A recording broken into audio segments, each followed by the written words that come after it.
There's a table here.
So are there any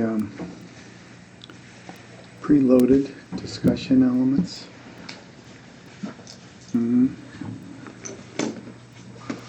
Well, no, I just have a very brief question. Yeah. Do you happen to know if there's going to be an Amitabha teaching down in Eugene Oh. this spring? I don't know, but I guess there would be. I mean, doesn't he do it every year almost? Do you know, Pat? I would guess he would. Yeah. I don't know that for a fact either. Well, that's one of his personal practices, so seems like he does it. I would say the odds are better that he'll do it than that he won't, but also he's susceptible to suggestion. Okay. So if somebody asks, he's more likely to do it. If there's only one person who asks, he's less likely to do it.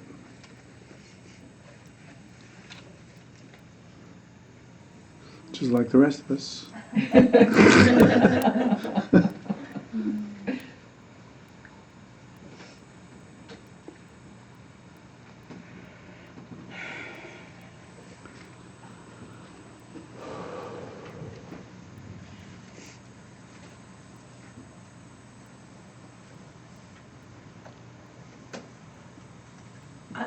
I was wondering about the 6 realms, and if I wanted, if I choose to think of them as 6 manifestations of what I can circle around thinking about or noticing or looking at. I think sometimes the word might be using the lens of looking at a certain action through those 6 reasons. And 6 reasons? 6 reasons. Reason as in cause, root cause, like the anger and the greed, or the extra busyness, or the ignorance, or the jealousy, or thinking of those as reason isn't quite the right word, but it almost seems like the root cause of all of those could be just ignorance. But I'm wondering, by looking at it that way, is that an okay way to look at it, or does that gets me into other dead ends? Into a dead end. But ignorance that I have all I need, ignorance that I don't need to be doing something, ignorant that it's right here. So clarify for me, I'm not exactly sure what you're doing here, so you have to clarify for me. Okay. I'm wanting to know, are you trying to find a way with this that would make sense to you? Or, I don't know that okay. I almost snorted in laughter when you said, try to be clear on what I'm doing, because I'm not always clear on what I'm doing.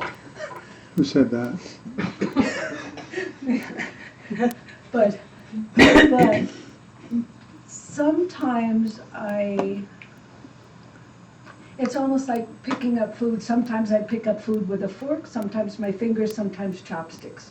So sometimes I look at something, contemplate it, not meditate, but contemplate it with a certain lens. Seems to be the closest to what I'm experiencing. So the lenses of excess activity or greed or the desire or the jealousy, these different things, they seem to have the root cause. In one way, I could just simplify all of them down to the root cause of ignorance. But I'm not trying to make sense of it. Because I think if I was trying to make sense of it, then I would end up somewhere, and I don't really want to end up somewhere. I just want to pick it apart with that for a little bit and then let it drop. But I don't want to get somewhere with it. But I also don't want to pick it apart in a way that's just creating another obstacle that essentially is a way that I look at it in a way that not helpful, not skillful. What am I doing that for? And so I'm just kind of like asking, is that a useful way to pick at it, or is it a troublesome, more trouble than? Well, first I think you're the only one who can answer that question. It's always a good question to ask why you would do that practice, why you would contemplate the six realms, or why you would even give that any credibility at all. It's a good question to ask.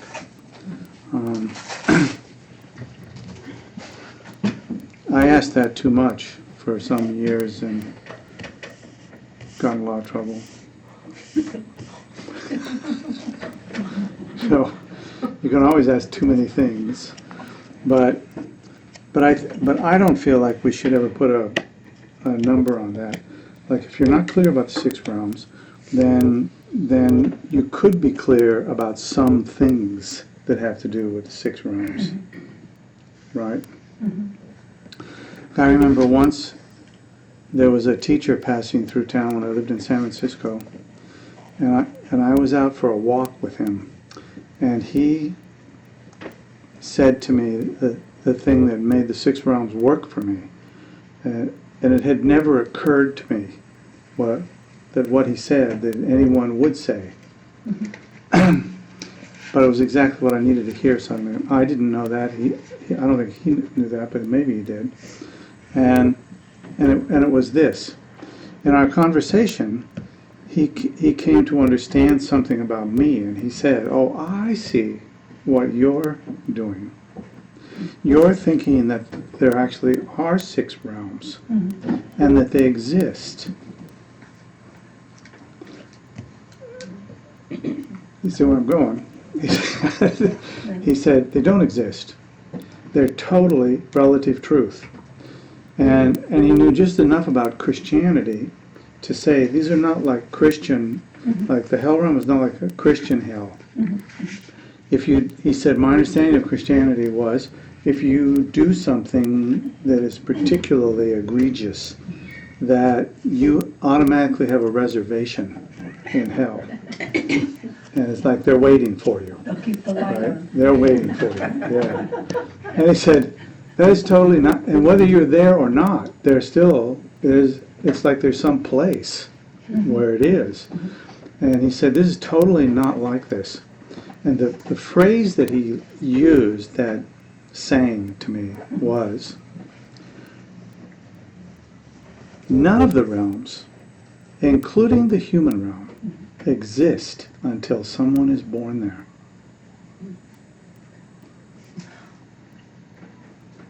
But Lama Michael? What? How can you say but? When- That should be wow. That's what I was thinking. Well, I don't think of them as places. I think of them so much as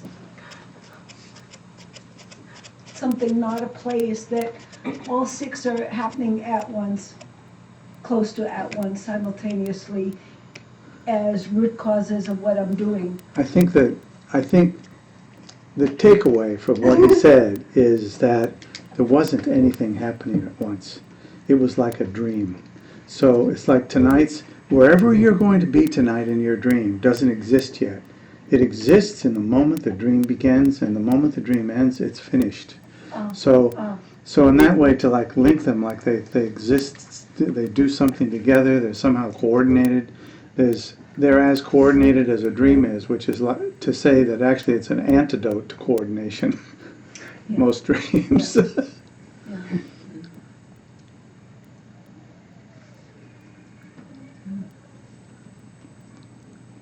Mike's, It's actually in accordance with all of our experience. yeah, If you look at your experience, even you have a reservation at the hotel on the Grand Canyon. You have an experience of that that's related to picking up the telephone or filling out a form or doing something, but you don't yet have the experience of the hotel. When you arrive, you'll have the experience of the hotel. Other than that, as an experience, it doesn't exist until it happens. So, the quote Chogyam Trungpa, do you find it a bit funky? I love that expression. Somebody asked him a question once, and he said, "Oh, you find this a bit funky?" I guess I'm seeing it as, I'm experiencing it as experience, but it's more in the sense of that story of being more like the lion looking for where the stick was, who threw the stick. So it's like when I experience something that seems like I won't even use the word realm, but it just seems like the root cause, the first cause is my jealousy or my desire or my anger.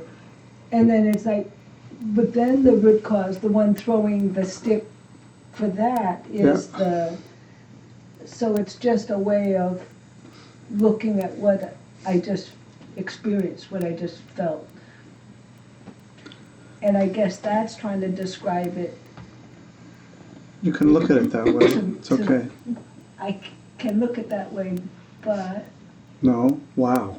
oh. Thank you. Oh, Thank you. I think that these things, you'll look at this for some period of time, the realms, and some things that you look at and some things you hear will clarify and others will obscure. That's just what it's nothing to do with the authenticity of any of it. It's just how it works, I think. I remember once at a retreat up on Salt Spring Island in British Columbia.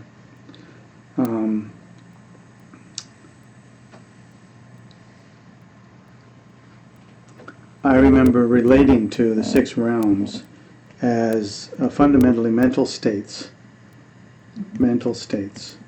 Because, easy to do, because when you're doing the practice or you're reading the liturgy or you're reading about the six realms, it's always about, and this is where it shares with the Christian realms, is that it's always about you do X, this happens to you. You do Y, that happens to you, and so on. And from my perspective, that's too fundamentalist for me. In other words, I can relate to it in a certain way, but I can't actually, it's kind of like water trying to absorb oil.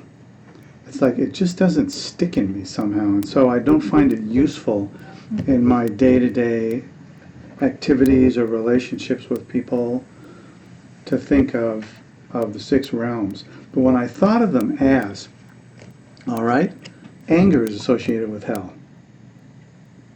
Anger is associated with hell. And also then hell is associated with all the things that happen that come from anger, which are mostly brutal things. And so I can totally relate to the hell realm like that, because I can relate to it right this moment. Because at any moment I could experience anger, and then I could kind of project like what could come from this if you indulged in this. So it's easy to relate to it from that perspective. The only reason I'm saying that is because that was also a point for me in which I found it easy to relate to those realms as mental states. Mental states. So I could have a flash of anger go by, like somebody says something, and there's a kind of like a little earthquake, you know, a little tremor there. And it doesn't bear the same consequence as full-blown anger and you know, a murder or something. It just doesn't. But if I stop and say, hey, I like this, already it's bearing more than what it had to. So I relate to it like that in terms of the interconnectedness of it.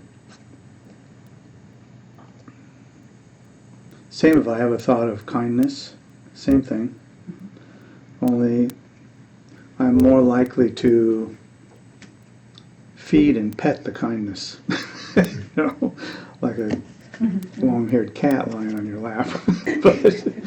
But the anger, I'm more likely, just by dint of the force of working with it, I'm more likely to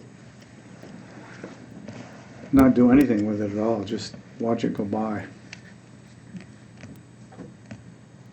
Sometimes I like anger, even not doing anything with it, just, you know, it's kind of like you, many years ago I used to body surf. And there was nothing more thrilling than a wave that carried you way up and dropped you and then washed over you. That was really fun. Yeah, when I was 16, that was a kick. Today they'd carry me away in a bag, you know. But I think that it really is an issue of like, where are you with it? I do think that exploring those 6 realms is really helpful in as many ways as you possibly can. And some people, the Tibetans really like them from the perspective of, I don't want to be born in hell. That is a big deal. I definitely do not want to be born an animal, especially that one over there that's right now being slaughtered and cut up into pieces for food. I don't want to go there. So then they look at the causes of going there, and then they don't want to do those things. So that's one level. I'm just told, the problem is that in order for that to work well, to just bear its fruit, whether it's big fruit or small fruit, you have to actually believe something there. And I just can't go there, and I've gotten used in my life to saying I can't go there. And I've gotten good enough to know that just because I can't go there doesn't mean it isn't so. You know, it's just, but the things that are so in your experience and that you feel confidence in, those things can bear big fruit, like fast fruit, because you're feeling like you're right up against it, as opposed to, I can do this today, and well, you know, if I work things out just right, I'll live the rest of my life and I'll never see the consequences. But these days, I think, I actually believe in the unbounded interdependence enough to think there's no such thing as getting away with anything. That's just a complete no evidence for that.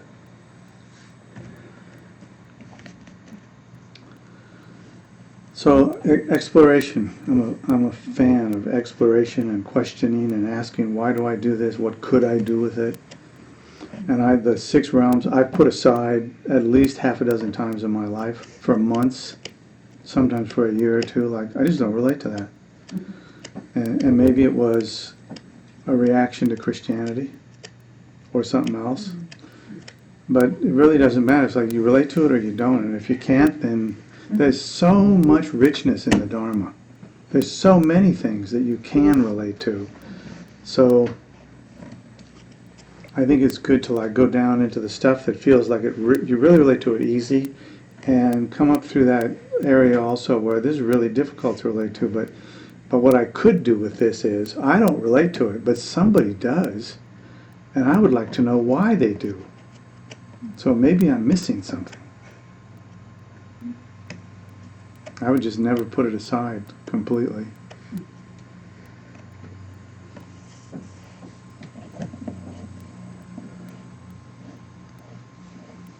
Mostly we don't hear in our tradition people tell other people that they're going to hell. We don't hear that so much. But there are traditions where you hear it all the time. I have a lot of trouble relating to that. I have a lot of trouble even relating to it as even the vestige of anything spiritual. but there are those who feel like that's the real thing.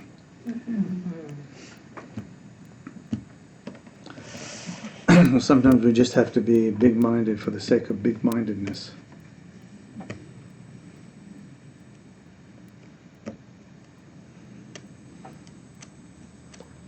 How are we doing? Did we get any closer? Yeah. Yes. No but. No buts? No buts and no wows. Success. No, just settle in, and I question what I question, and I don't have to question why I'm questioning, and when I'm not questioning. So Yeah.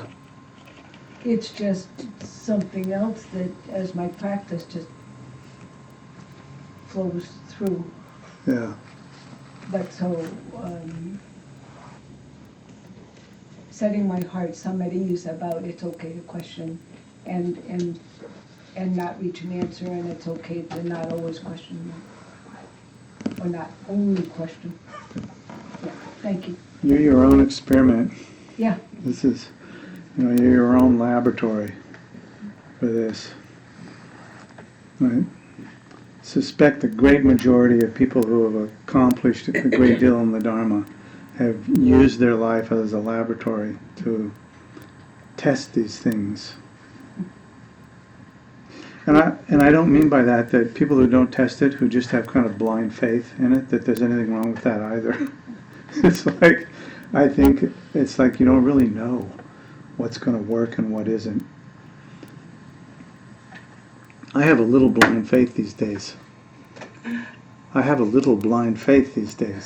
don't mean I have little. I mean I do have little of it. And in a certain way, it's not really blind. Like maybe that's a misnomer that actually it never really completely exists in isolation from all other influences. Like that doesn't exist, I don't think.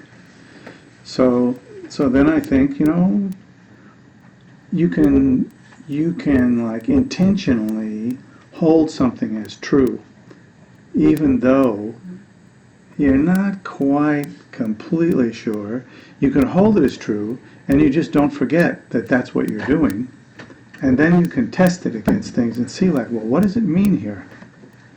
And little by little, your understanding kind of spreads out like oil on the surface of water. And the more it spreads out, the more beautiful the rainbow colors are.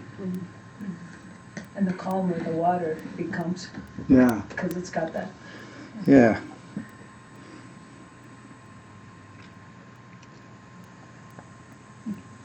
Thank you.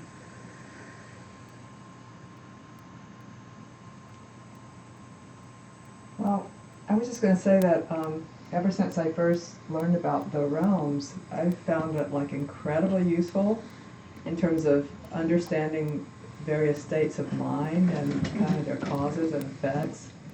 You know, maybe because it's just a little parable that I can relate to. I mean, like the hell realm, as you know, as often the image for it is like a monkey trapped inside a house that's Oh, yeah. banging itself against all Right. the walls, you know. But then and there's no openings, it can't get out, it's trapped forever. But really, there's windows and doors everywhere. It just can't see them. It's too caught up in Moving its too own quick. trip to see them. What? Moving too quick. Moving too quick. And it's just like, yeah, I totally get that feeling, you know. And it's like so useful to remember. Wait, you know, there's probably some doors and windows here somewhere with this situation that I'm smashing my head against. Yeah. You know. And also points to the fact of ignorance being one of the underlying problems, you know, the ignorance that there is a way out or there's another way to handle this, or, you know. And also when they say the way beings in different realms view water a different way, you know, like, you Yeah. know, the God realm it's Amrita, you know, and the jealous gods it's a weapon, to, you know, whatever, on down. And it's just like that those emotional states really block your clarity of seeing what is, what's really, you know, what's really happening, what's really going on. So, I mean, I feel like I think about these a lot. In terms The realms? Yeah, yeah.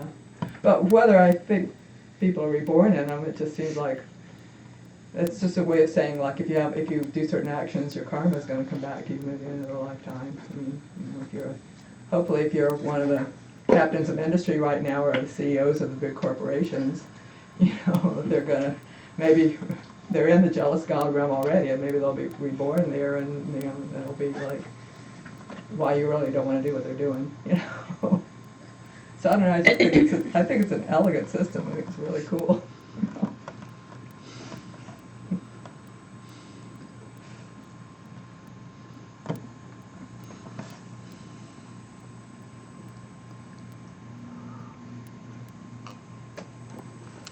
I'd like to have a short-term pass. Pass? A pass to one of the realms, you know, just go visit for an afternoon. Vajrayana vehicle. What? A pass? A pass, yeah, like here's a pass, Like a you can ticket. spend a half, you Ticket. Well, can spend 3 hours in the hell realm or something. Yeah, well, use the Vajrayana vehicle to go through the pass. And get out of jail free card. Sorry, but quickest one, diamond cut. I really disliked the 6 realms when I heard about them, because I grew up so fundamental Catholic, the old-fashioned, like, hell is a eternal state, that, you know, you could do the slightest thing and the place was waiting for you, but you could go see the priest and get absolution. But what if you got killed on your way there? Yeah. No mercy. I mean, the kind of hell I, 6 years old, learned about no mercy. There was no mercy. So I really hated hearing that Buddhism even had that word. It was like, what a great big disappointment. Here's hell again. But now I really, I echo a lot of what you're both saying, just working with them. Is that a real place? Am I in a real place right now? What's a real place? But these days, one of the things that I'm really enjoying is I'm enjoying this. It's not fun, but somehow I'm enjoying it, which is it's not necessary. None of these realms in my own mind or anyone else's are necessary.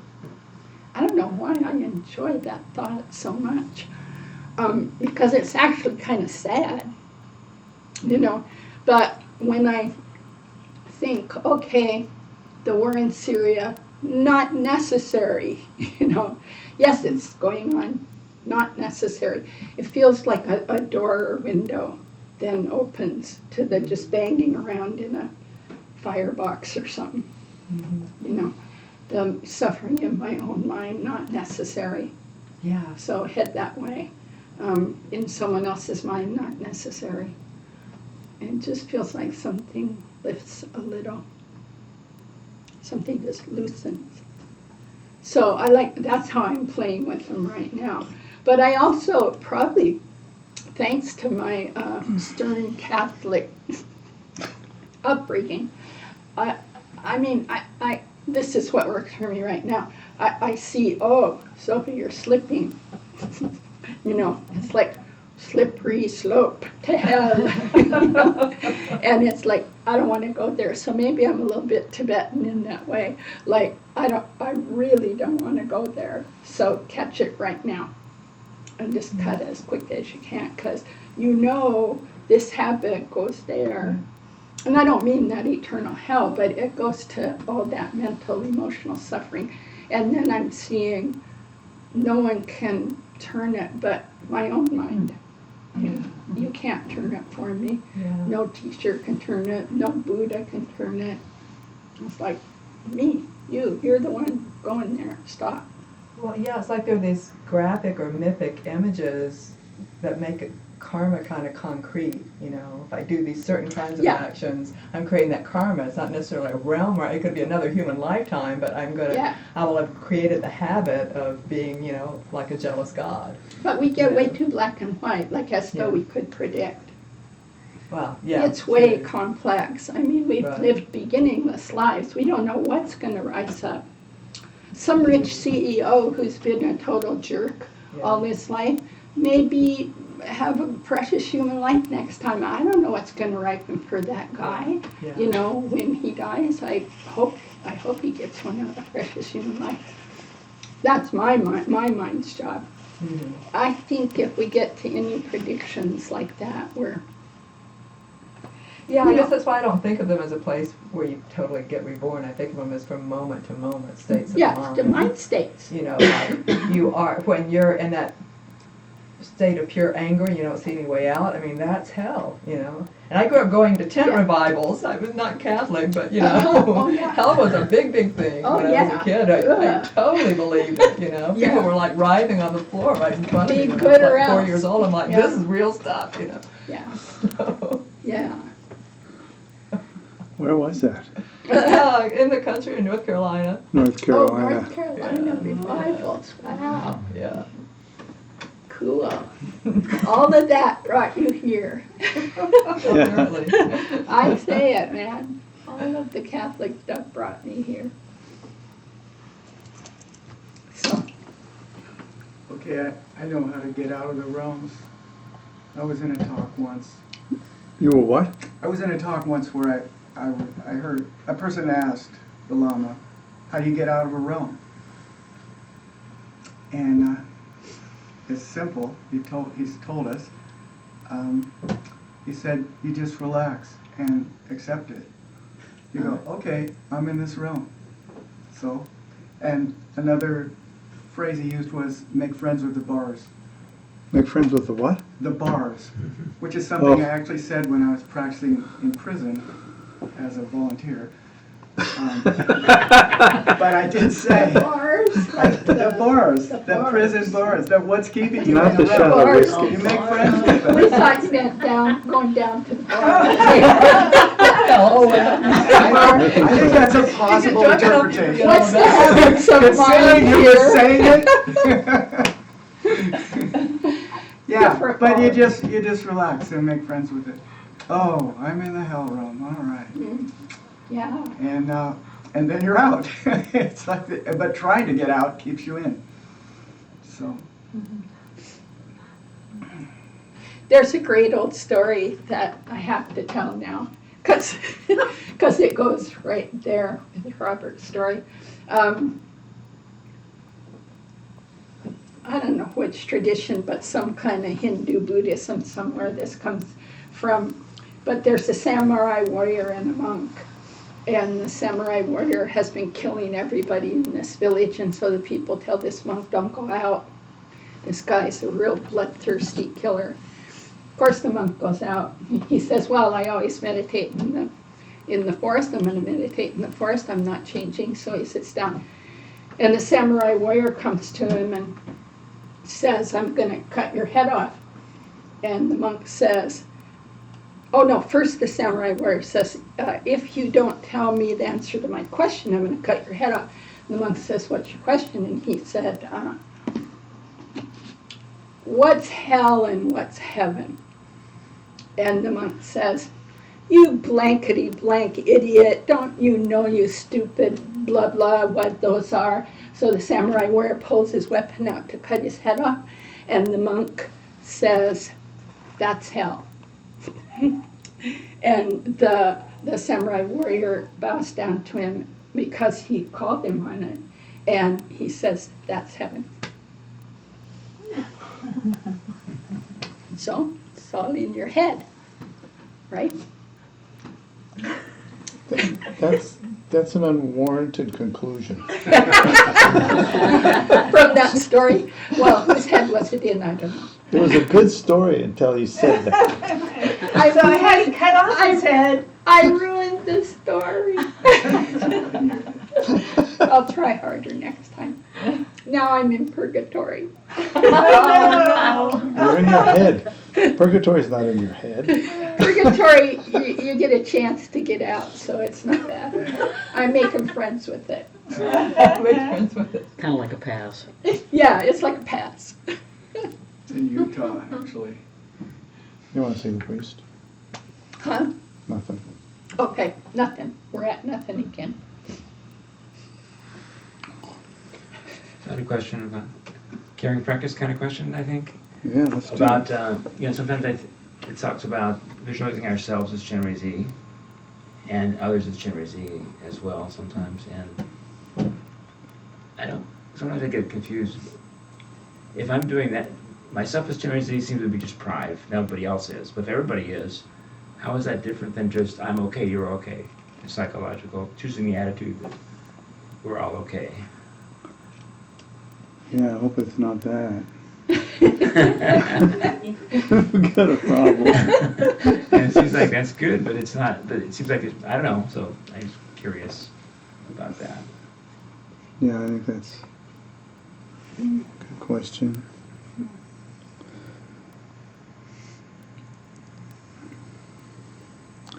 Well, will you state again the crux of the question? Oh dear, okay, so I'm just wondering what, viewing myself and others as Chenrezig, how is that different than holding the view that I'm okay, you're okay? You know, is everybody, you know? Well, I think if you pose the question like that, then I'm okay, you're okay, actually is a watered down thing, but true. There isn't anything that you need to do there. But the problem there is that we're not actually seeing the purity in others, perhaps. So if you're seeing the purity in others, that's the real point, is to remind yourself of that, right? Mm-hmm. That's really what it is. So that's not the same as you're okay, I'm okay and you're okay, because that implies that you actually could possibly not be okay. When what we're saying is that we're endowed with the awakened mind. So okay as a dichotomy between okay and not okay is not okay. Yeah. It's missing this piece of the issue here is not whether or not I'm okay, there's nothing wrong with me or there is. It's really that there isn't anything. The issue still exists of, do you see it? And the answer mostly is, no, we don't see it, that's the problem. Mm-hmm. In a certain way, it's the only problem. The Dharmakaya, the permanent purity in each person. So what? Buddha nature. Yeah, it's the awakened mind thing. It's like if we're all endowed with it, the issue isn't, well, we're all okay. it depends on where you measure the okayness. If the okayness measure is a measure of, do you have the awakened mind or not, then everybody passes. But if the okayness is around, do you recognize that nature of mind? And if not, what are you doing? And now you have a situation where you have the full diversity of things. But I didn't think that's what we were measuring when you started out. No, I'm trying to get a handle on, and because, and I also included the part about if I feel like I'm Chenrezig, then it's easy to get the unhealthy kind of pride around that. Why? How? Well, just because I can get attached to that. Really? Part of my mind, sure. Are you sure that's not an idea? Well, maybe it's an idea. Well, yeah, it's all ideas. Well, I mean, an idea, like just an idea that you've got about it. Do you actually have the experience of being attached to your purity? No. Well, no, because it's hard for me to think purity and Chenrezig. And I think Chenrezig is different for me than thinking about Buddha nature. And I know that it's not, in theory, they're not that different, but at the same time, it brings up a different experience internally for me. The, Chenrezig and Buddha, those two words. yeah. What's the difference? Can you say? Well, Buddha nature is just so more open and deep and flowing, And what is and Chenrezig is a prescribed image a lot of small the time. and No, just let more. Close down, small. small and closed down? No, Opposite it's of open. well, compared to Buddha nature, yes, but not compared to most other things. So, yeah, it's just it's my idea of Chenrezig. I think is where the limit is. Well, and ideal by definition always is relative. Has to be. Because the actual nature of mind doesn't have an ideal state. It's the state that it is we might call ideal, but that implies that there's something there that's not the ideal. I mean, ideal is kind of the best of alternatives, right? Mm-hmm.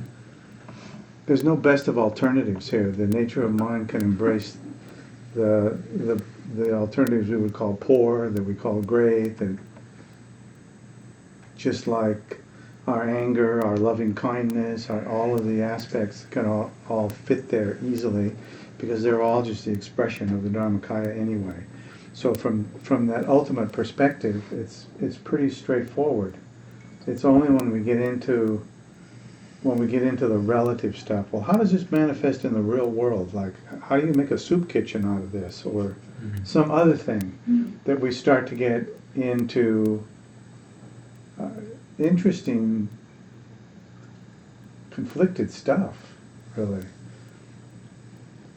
Maybe it's interesting to ask the question, why does that lead us down the path of getting into conflicted things, when we actually do, to a significant degree, understand that there's no dichotomy there. I mean, the nature of mind is the nature of mind. The awakened mind is the awakened mind. Like, I never even hear from charlatans that the nature of mind is comprised of 6 elements or some other thing, so that we get it. It's just, nobody does that. Mm-hmm. Or if they do, somebody who's competent to do that, then they make it very clear that this is actually not how things are, but we're just talking about it like this. So I've heard His Holiness the Dalai Lama speak like that sometimes. This is not how it is, but in order to just get some sense of it, we break it into these pieces, and then in the end he'll go back and say, like, this is not really how it is.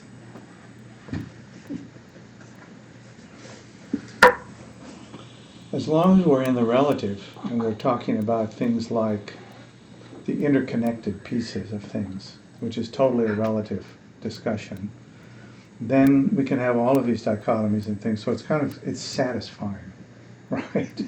In a certain way. When we move into the ultimate, my own experience is, it's not satisfying to talk about it, because, and now I say what I think along the way became clear is that when I talk about the ultimate, I can only talk about it from a relative perspective. And the result is, no matter how eloquent the speech is, it always brings the ultimate down to the relative. It never goes in the other direction. And it's never satisfying. The moment that you see that, it always feels like, why am I doing this? Why am I doing this when you can sit down for half an hour and invoke any of a number of practices and step out of that space into the experiential side of it and see what the issue is. I think it's also a little bit of we're too smart. We're too smart. It's like we spend too much time analyzing and studying and also one of our great respected icons is cynicism. Like, as when we were college students, it was like that was more important than any other thing that you could learn. Just make sure that you don't believe anything and that it's all, and that you really can really smash whoever does believe it. That's important too. Make them feel bad. So on. And I think that one of the great discoveries is that that is all relative stuff. That's what we're talking about when we talk about suffering. Is all that stuff that at one level looks like it's grand. But actually it doesn't. It makes us feel smart, it makes us feel arrogant, it sometimes it hurts other people. And even when we are in a group of people where we agree that we're talking about this thing, like the ultimate nature of mind, we have to be really careful lest we end up in another one of those places where we're confused about confusion itself. We haven't actually seen that the issue here really is confusion, and what is the nature of that confusion? That word is it has a lot of meanings in the vernacular. Like many of the terms we use to talk about the ultimate have many meanings in the vernacular, and we're not able to make it really clear, like what we're using and what we're not. I think there is a reason why so much focus is on the relative, like engage in good actions. Just the 5 Noble Truths, right livelihood and ethics and all is really important as a ground for understanding what is skillful at an ordinary level. We're used to seeing people like Bogo Rinpoche and Kala Rinpoche, Dalai Lama, Karmapa, and all these people do amazingly skillful things. And it looks like, it's almost like the essence of charisma, that we can't see what the basis of it really is. A lifetime of practice and looking at these things and exploring their own relative states of mind inside and out.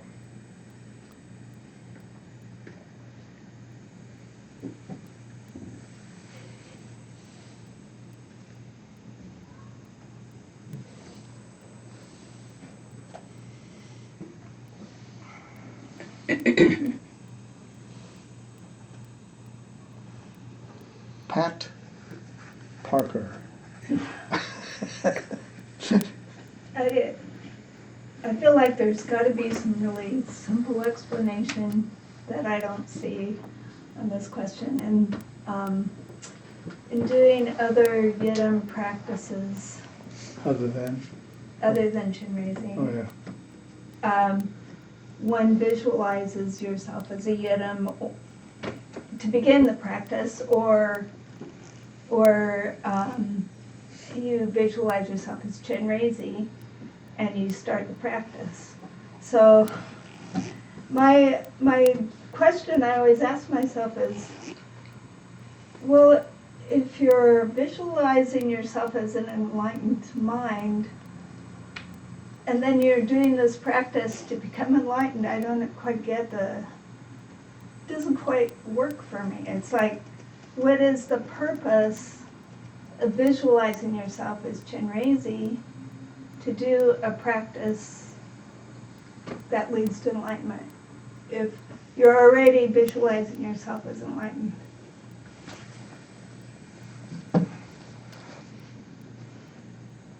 So like, I feel like I'm like somewhere here trying to get this over the years and still don't get it.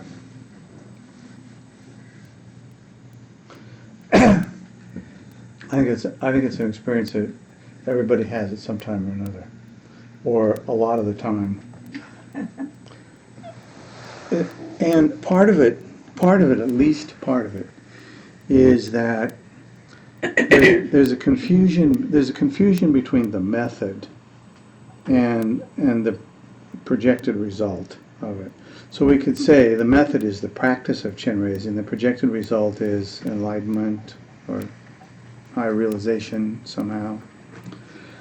But often people ask questions that are like what you're asking.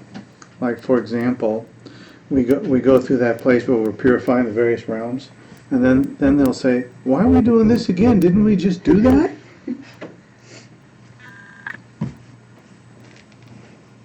Do you have that question? Oh, well, that's good. That's good. I love that question, but I mostly am like confused about when you're doing other Yidam practices, but you're visualizing yourself as Chenrezig. What is the benefit of doing that? Other Yidam practices? No. Or Chenrezig? Visualizing yourself as the Yidam, as Chenrezig to begin the practice, and then doing the practice. What is the point of visualizing yourself that way first? When you say first, I'm confused by that. What does that mean, first? Well, there's lots of text. I mean, Peter, you know what I'm talking about? That Where sounds you like have to Guru Yoga, visualize maybe? yourself as Vajrayogini, or in my case, Chenrezig, because I don't have that empowerment. And then you do the practice. Yoga. Oh, to do like a different practice That's than right. Chenrezig. That's right, not Chenrezig practice, but a You're different Yidam practice. Chenrezig doing Mila Sok or Chenrezig doing Vajradhara. Or Guru Is that what you're Yoga, talking or To visualize yourself in that As other Chenrezig. practice? Yeah, Oh, that's easy. good. It's often the case that getting the question clear is the most difficult. Yeah.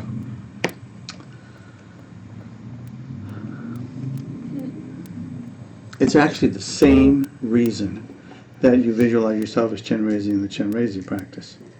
But let's take the example. Do you want to do Guru Yoga? Okay, sure. Okay? So in Guru Yoga, we always say, you need to visualize yourself as the Yidam, as a deity, in order to not bring your confusion to that practice. So the idea is that we normally do not think of ourselves as pure, with good reason, right? Right. So we normally don't think of ourselves that way. But what we also do think about, maybe not as often as we should make an effort to nurture it, we do think about the inherent purity that's there that we just don't recognize. So there's a difference between the Vajrayana perspective of, I understand, at least conceptually, that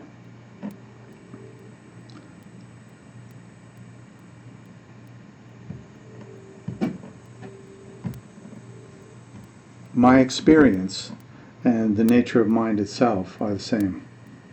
Like all of my experiences are the manifestation of, or the expression of, the nature of mind, however you want to say it. But it only lasts for a flash. Like I say that to myself, I look at it and I have the experience a little bit. But certain practices we move into, so Zopa mentioned the Mila Sok, for example, really any Sok, you need to engage in that practice as a deity. And the reason for that is that we want to enter the mandala of that practice, the sphere of that practice, from the perspective of purity, of understanding the nature of mind, of understanding the nature of all of our experiences. as inherently empty, clear appearances. We want to understand them from that perspective. And the practice itself is designed to work with an understanding of that perspective. It's not designed to work with someone who's never even heard of refuge, sitting down and engaging in the practice. And you could probably prove that to yourself by just showing it to somebody who doesn't know anything about it and ask them what they think it means. And they won't have a clue. But you have a clue. And that clue comes from visualize yourself as a deity, understanding that the deity is the icon of that purity. So even I don't understand what the purity is, experientially, maybe. Nonetheless, I have some confidence that that's what it is that I'm visualizing myself as. I'm stepping out of my ordinary experience of the world into another experience. And that other experience, maybe I'm not ready to say, well, that's purity, but you might be ready to say it's not the confused one.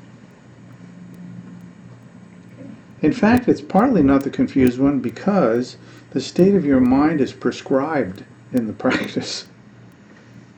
So this is the state of mind you need to get. Normally, we just have whatever state of mind arises. So instead, we're being given a practice. Engage in this state of mind. If you can engage in a state of mind and step into a conversation, a meditation practice, or some other sphere of activity, then you're getting close to being able to fully take responsibility for all of your experiences. Recognizing that I make my experiences, like where we started today.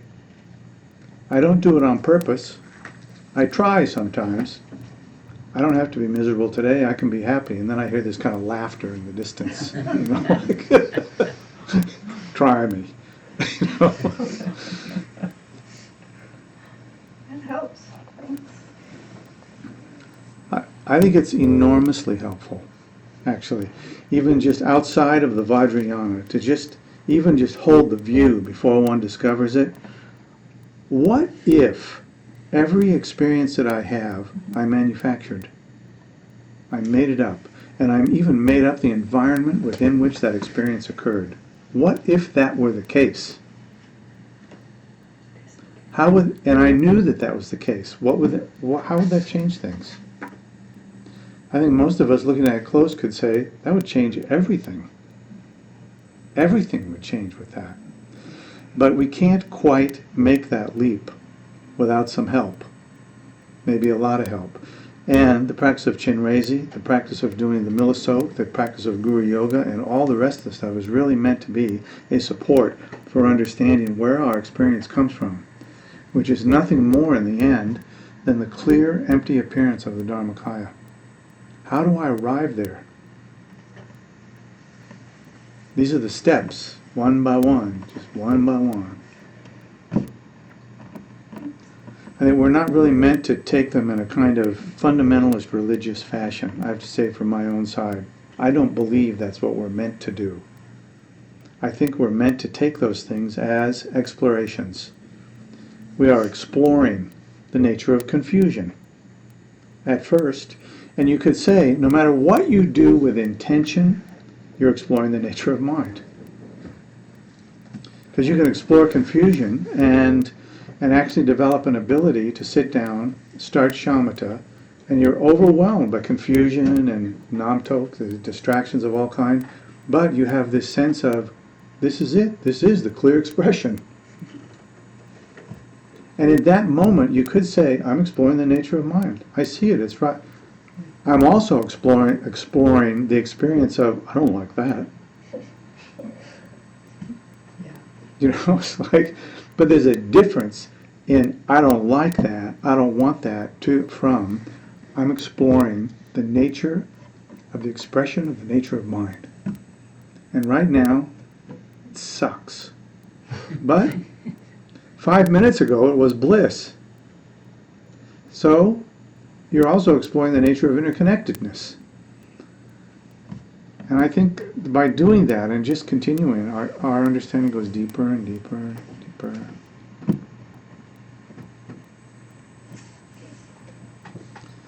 I wonder how Gandhi felt when they said, everybody in here is Gandhi. It just cracked me up when I read that. Yeah, sure you're Gandhi. Everybody in here is Gandhi. That was supposed to be a true story. I don't know if it is, but I know that he was in prison a lot of I times. like so it. Must have been Great. In the somewhat movie? true. you mean? Huh? In the movie? No, What when movie? Gandhiji goes to jail for disobedience, Yeah. then they ask him, who are you? You weren't here this morning. What's your name? And he says Gandhiji, Yeah. and they all start laughing and say, oh, everybody in here wants to be Gandhiji. Oh, I You know, see. like, yeah, right, you're Gandhi, yeah, right. Then Lama Yeah. Michael was saying maybe that was a teacher of Gandhiji, the prisoner showing. That's what up. Puddlebrooke Yeah, said. you're that, right. Says in his, You're his that. book. Even you're all that. Yeah. You're all that and more. Ellen, Along the, yeah. It's okay. Really? is it- It's okay. It's all perfect. There's the part where- What would life be without a rule to break? Breakaway, I mean, it was just a trauma. sorry. It'll take too long. What? No, it won't. I want to hear. We want to hear. Yeah, please, Ellen.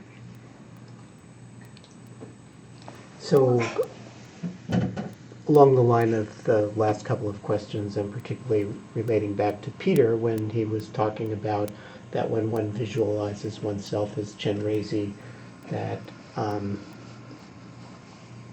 there's sometimes there's confusion that can arise if you start feeling proud, separate from others, or but it brought to mind that, and I'm not sure if this is the right term, but when one does the various Yidam practices, that there are 4 stages or 4 strengths that develop, of clarity, stability, pride, and purity. And I was wondering if maybe it would help if you could maybe contrast a little bit the pride of the deity from ordinary egoistic pride, that we all relate to that.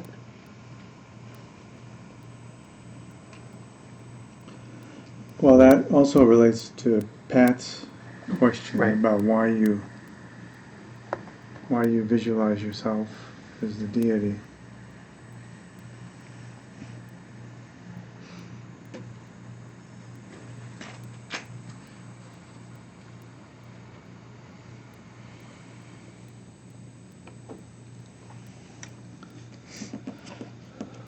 Pride of the deity. I told you it would take too long. Hmm? I told you it would take too long. You did say that, that's true, but it's not too long yet.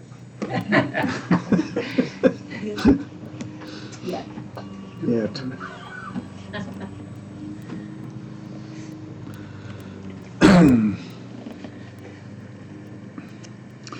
Our greatest obstacle is that we actually we're not confident that we actually possess that awakened mind. So that's the big deal. When the Buddha said there's suffering, it's like everybody can say, yeah, I know about that. Like maybe they don't know about it deeply, but everybody knows about suffering somehow. Most people know about pride.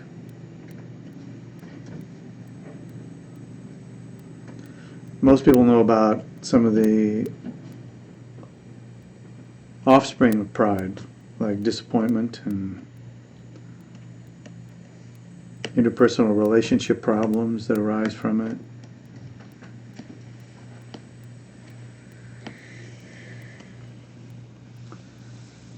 So when we talk about pride of the deity, which is also called Vajra pride, so I think when we call it Vajra pride, we mean to say this is not ordinary pride. This is not identifying. So ordinary pride is identifying as something. You know, I'm a Dharma teacher. I'm a lawyer. I'm a doctor. I'm a anything. I'm a bum. Like, it doesn't matter what it is. The general teaching on it is that we will identify with something. And we don't actually care in the end, whether it's positive or negative. In other words, I could identify with being a crook, even if I was an unsuccessful crook and went to jail every time that I stole something. It's like could identify with that. Like, I go to jail every time. I mean, somehow or another, I could twist it into, this is what I am. We all do this to some degree, using all a little bit advisedly, but anyway, I think it's a safe exaggeration. We all do it to some degree with our bodies. We have a big attachment to our bodies. And so we identify with our bodies. Attachment to the body and identifying with the body are really the same thing. Like, we do not attach to things that we do not identify with. It's like I'm ordering a hot fudge sundae. I want to experience the satisfaction of eating a hot fudge sundae. I'm identified with getting one, you know. So it's no difference, really. So pride of the deity is specific. It is not the pride to say, we could make a list of the things that it is not. Like, for example, it is not pride of being a Dharma teacher. So this we could say, I have often said, there's really nothing more dangerous to your practice than teaching the Dharma. So this is exactly what it's pointing at. You teach the Dharma, you may become proud of teaching the Dharma. You become proud of teaching the Dharma, you have a negative balance in your bank account. And if you believe that it's a positive balance, the balance goes down further. It just is like, it's really standing in the middle of the ocean on a small little piece of styrofoam that's 2 feet in diameter, and waves coming in the distance, you know. So, but what we're missing with that pride is we are identifying with the ground of suffering. Not pride of the deity, but regular pride. We're identifying with the ground of suffering. So I say, like, I'm a great Dharma teacher. I mean, I know that most people don't believe that, but I know it's true. And I am, now my 2 feet round styrofoam has gone down to 1 foot. You know, it's just like always eating away at really deep, direct understanding. So we're not talking about just in the Vajrayana, and I think this is where the profundity comes from, we're not talking about cut away at that pride. That is not what we're talking about. Whittle away. Make it smaller. We're not talking about that. We're talking about cutting it off at the knees. Like really cutting it off. Which is where the practice of Chu comes. I mean, if Chu is cut, this is exactly what it means to cut. Cut that identification. Gone. Do not whittle away at it. You will become proud of whittling away at it. You know, it's like you'll trick yourself over and over and over. So you actually want to like cut it off right at the head. You just want to no mercy. Just gone. Well, that's cheap talk, right? I mean, we might want to do it. Wanting to do it and being able to do it are two different worlds. Seeing the danger and wanting to cut the pride away that is the danger, two different worlds. One is difficult, but relatively speaking, easy to see, and the other is almost impossible. We cannot cut ourselves free of identification. I cannot cut myself free of identification because I have this old friend, the I. And the old friend says, you know, it's going to hurt to cut that off. So leave it to me. I'll take care of it. I'm an old hand at this. I can take care of this. And you won't experience any pain at all. It'll be really good.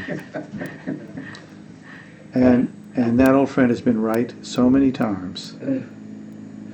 It's been really good until you see how it isn't. So in this case, what we want to do is, we can't actually make that cut so easily. That cut is really difficult to make. Let's just say, for all practical purposes, it's almost impossible. You actually need help to make that cut. You have to have an ally, to use Don Juan's phrase. You have to have an ally who understands the issue, who will cut it. And you can rejoice in the cutting, because the ally is none other than the Dharmakaya, the expression of. So, and if you can see that at the same time, then you're just totally blissed by it. Again, not easy. So what do? We understand. The deity is a conglomerate, as we said earlier this morning, of symbols, signs and symbols, things that represent full enlightenment. And so we engage in the practice of the deity in the beginning. In the beginning, we engage in the practice of just kind of honoring the deity. So this happens in the Soka lot too, where you really honor this awakened state. But finally, in the end, you have to identify with that being, or with the awakened state through that being. And that being invites you to do it. It's like, come on, you can do it. It's okay. And not only that, but you actually already are me. You already are that thing. You see, you don't have to do anything. You just have to stop getting in the way.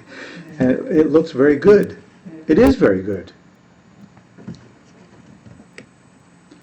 But we can't do it unless we are able to do with the deity the very thing that we've been struggling to stop doing with ourselves. The pride that we've been trying to cut through, the pride that we've been trying to hide from, the pride that when we've given up, the pride that we've developed even more, because when you've really tried to get rid of it, you won't know it really well, so you can do it really well. And when you do it, we have to turn all that energy into pride of the deity, because we understand that this is actually my basic nature. This is my basic nature. Clarity, emptiness, all the things, everything. Stability. That's my nature. In order to have pride of the Vajra pride, we actually have to become at least somewhat convinced of those qualities. Or else we end up like the guy who asked Gandhi what his name was, and then you laugh. You laugh at yourself. But the interesting thing there is, sometimes when you try to engage in pride of the deity, and you find yourself laughing at yourself, that laughter itself leads you right into that pride of Vajra pride. So I think, again, we don't actually know how that works so much, and maybe the less we know, the better. But we have the instruction, which sounds counterintuitive from a general Dharma instruction. You've had pride of your body, pride of your mind as just ordinary stuff for a long time. But you know how to do that. So now you just need to have pride with this thing over here. But our first thought is, that's not who I am. Which is, of course, just the sign of the pride in the other. So we have to, at some point then, start to say, okay, what would I have to do in order to develop that pride?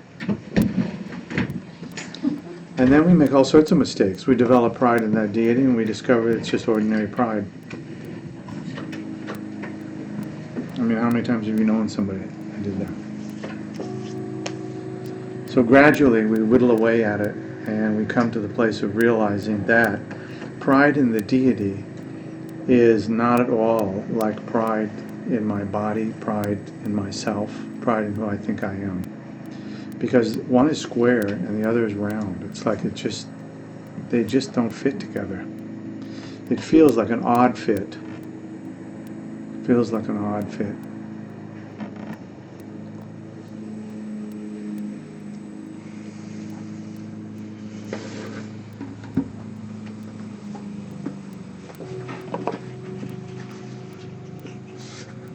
turned me off.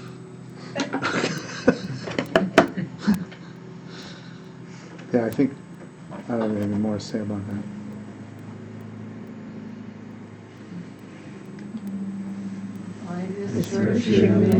Quickly realize Mahabudra and establish all beings without exception in this state.